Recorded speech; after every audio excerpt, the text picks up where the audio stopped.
In this video, we're going to look at what is a downside Tasuki gap. Stay tuned.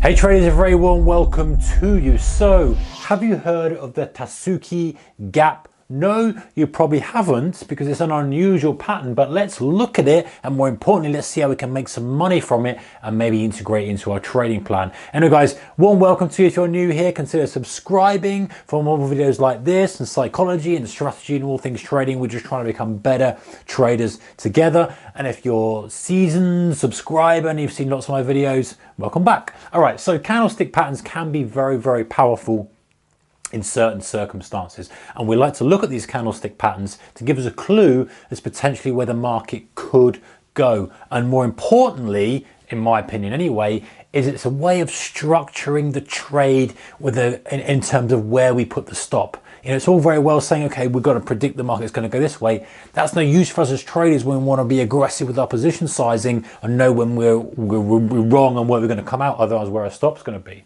All right, so let's look at this Tasuki gap. Okay. This is in the context of a downtrend. I didn't want to draw kind of thousands of red candles here, but this represents a downtrend and it has to be within that for it to be genuine Tasuki gap. So we've got red, red, red, red, red, but day one is the start of this candlestick pattern.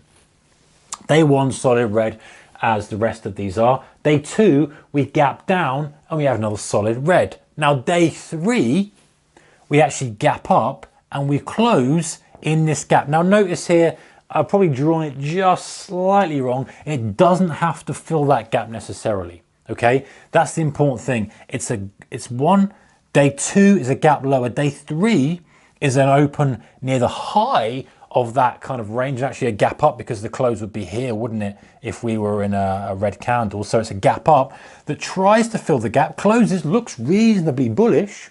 Bulls thinking, yeah, it's all very well and good. But day four, this candlestick pattern, we actually gap down again, this is from here to here, and then we continue the downtrend. So basically, regardless of the little short-term strength on day three, day four confirms the fact that, you know what, no chance. Bears are smashing this thing, and this thing is going to lows, and we've got day 5, 6, and 7, and that's what we're expecting it to continue. So the psychology of this is, bears are excited, bulls get a little mini victory. But if you ever see this and you can sort of look, and let's forget about 4 and 5 for the moment, 1, 2, 3, you want to look closely, because you might be thinking, hey, this is going to rip up to highs.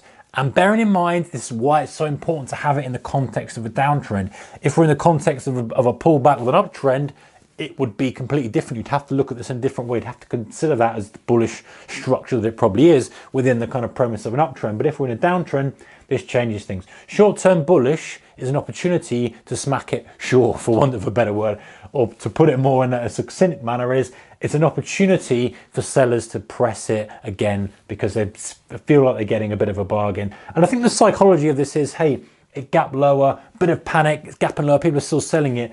This is almost seen as a bit of a gift. There's a bit of buying coming in, but all of a sudden, you know, it gets overwhelmed again. And day four, we start to push to low. So how would you trade this? Really, I would probably say, okay, as we open, in fact, if you're extra aggressive, if we're gapping down on there, which is this level here between there and here, you're probably going to be shorting at the open, saying it's a massive gap down. I can put my stop above here, quantify my risk quite nicely above that high. Or if you wanted to trade a break of that low and trade a breakout and then have a stop 50% of the range above the high, probably above the highs is better really to give yourself the best possible chance in case there's a bit of intraday noise that flicks around. But in reality, the best and cleanest ones are going to be a gap lower and then just drives, and you get a very quick early drive. You can probably tighten your stop up then and looking for a further kind of 4 or 5 day move from that, or even a continuation of the trend if you really think this is going to go down to the depths of hell, for want of a better word.